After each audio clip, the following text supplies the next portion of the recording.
नमस्कार दोस्तों, मैं हूं डॉक्टर मनोज शर्मा, कोटा राजस्थान से। एक बार फिर आपके सामने मिल्क थेरेपी के ऊपर चर्चा करना ज़रूरी हो गया, क्योंकि कई spinal cord injury, paralysis, brachial plexus injury के जो पेशेंट हैं उनकी बार बार क्यूरी आती है कि सर आप इस मैटर में हमारे दूध का मालिश बताते हैं तो इसका क्या बेनिफिट है।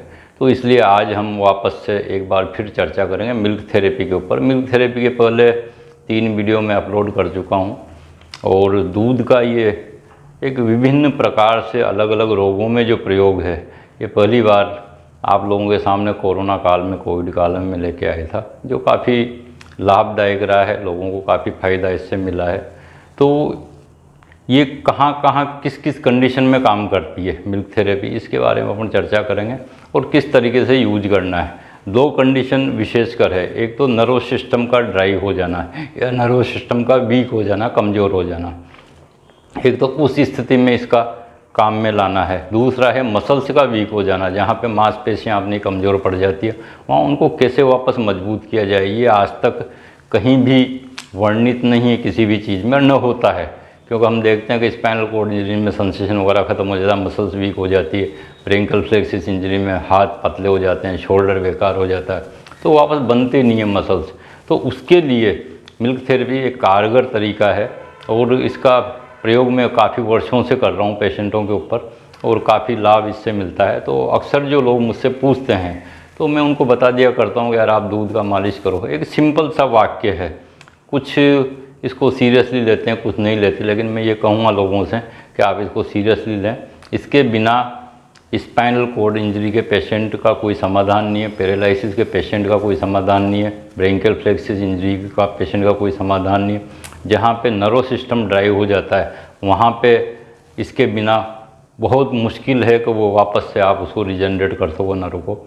तो इसको थोड़ा सिंसियरली लेके और जैसे बताएं वैसा प्रयोग में करो। तो आज जो मैं चर्चा करने जा रहा हूँ विशेषकर स्पाइनल कॉर्ड डैमेज जो होगी उसके जो पेशेंट हैं, इंजरी के पेशेंट हैं, पैरालिसिस के पेशेंट है, ब्रेंकियल प्लेक्सिस इंजरी के पेशेंट है, या किसी भी प्रकार के एक्सीडेंट होने के कारण जिन लोगों के हाथ पैर काम करना बंद कर देते हैं या उनकी मसल्स टोन ख़त्म हो जाती है, मसल्स बिल्कुल लटक जाती है। हाँ, मस्कुलर डिस्ट्रोफी में भी ये बहुत बढ़िया कारगर है।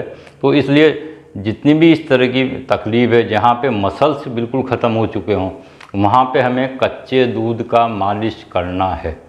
कच्चे दूध से मतलब है कि बिल्कुल ताज़ा दूध हो, गाय का, भैंस का, भेड़ का, ऊँटनी का। तो ये जो भी दूध हैं ये एक दूसरे से भारी होते हैं। तो जितना भारी आप दूध लोगे, गाय से, बकरी से, सबसे पहले बकरी लेते हैं, बकरी से भारी दूध गाय का होता है, गाय का ठीक है, लेकिन गाय से भी भारी भैंस का मिल जाता है, इजी गोइंग उपलब्ध है, तो आप इसको काम में ले सकते हैं। इससे भी भारी अपन चाहें तो भेड़ का ले सकते हैं, भेड़ से भी भारी चाहें तो ऊँटनी का दूध होता है। तो सर्वश्रेष्ठ यदि अपन लें तो ऊँटनी का और भेड़ का दूध बढ़िया होता है, लेकिन इनके सब्स्टिट्यूट के तौर पे अपन भैंस का दूध काम में ले सकते हैं। दूध कच्चा हो, ताज़ा हो, फ्रिज में रखा हुआ नहीं होना चाहिए और उसकी कम से भी आधा पाव दूध से लेके आधा किलो दूध की पूरी बॉडी पे मसाज करनी होती है, पूरे प्रतिलोम, यानी बॉडी के अंदर दूध को एब्जॉर्ब कराना है किसी भी कंडीशन में। तो जितने देर हो सके उतनी देर उसका मालिश करो, उसको एब्जॉर्ब कराओ बॉडी में, उससे मसल्स बनती है। जो मिल्क प्रोटीन होता है मसल्स को बनाने में बहुत ज़्यादा उसकी भूमिका है। मैंने तो सिर्फ इस तरीके से बताया था, लेकिन एक गुजरात के डॉक्टर मेरे पास आए थे तो उन्होंने बोला था कि सर मैंने आपकी मिल्क थेरेपी को जानवरों के ऊपर अप्लाई किया जो पैरालाइज हो जाते हैं, उन पे बहुत ज़बरदस्त अमेजिंग रिजल्ट, उनके पास पूरा रिसर्च पेपर लेके आए थे मेरे पास वो।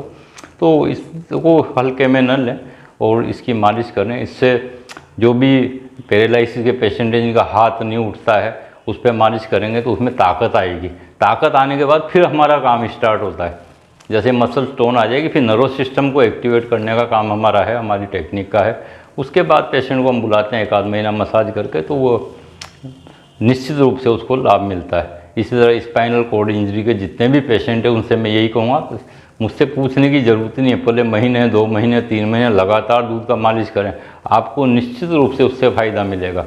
जो भी बेनिफिट हो मेरे को अपडेट करते रहें, उसके बाद हम थेरेपी पे आपको बुलाएंगे। इसी प्रकार से ब्रेंकियल प्लेक्सिस इंजरी के जिनके भी कंधा बेकार हो जाता है, कोई एक्सीडेंट के कारण है, कोई नर्वस सिस्टम डैमेज होने के कारण है, तो उसमें भी ये मिल्क का जो मसाज है वो बहुत ही कारगर है। मसल्स टोन इससे वापस आती है और हाथ में वापस जान आने लग जाती है, ऑर्गन वापस वर्किंग में आ जाएं, ये बहुत बड़ी बात है आज की तारीख में। तो ये मिल्क मसाज उसके लिए एक वरदान है, इस तरह के जो पेशेंट हैं उनके लिए वरदान है। तो ये तो मैंने बताया आपको मालिश का तरीका, है ना। इसका एक वीडियो भी आपको मैं इसमें दूंगा, तो उस वीडियो को देखते रहें मालिश किस तरीके से किया जाता है। मैक्सिमम बॉडी के अंदर दूध को एब्जॉर्ब कराना, बस यही हमारा मकसद होना चाहिए मालिश के दौरान।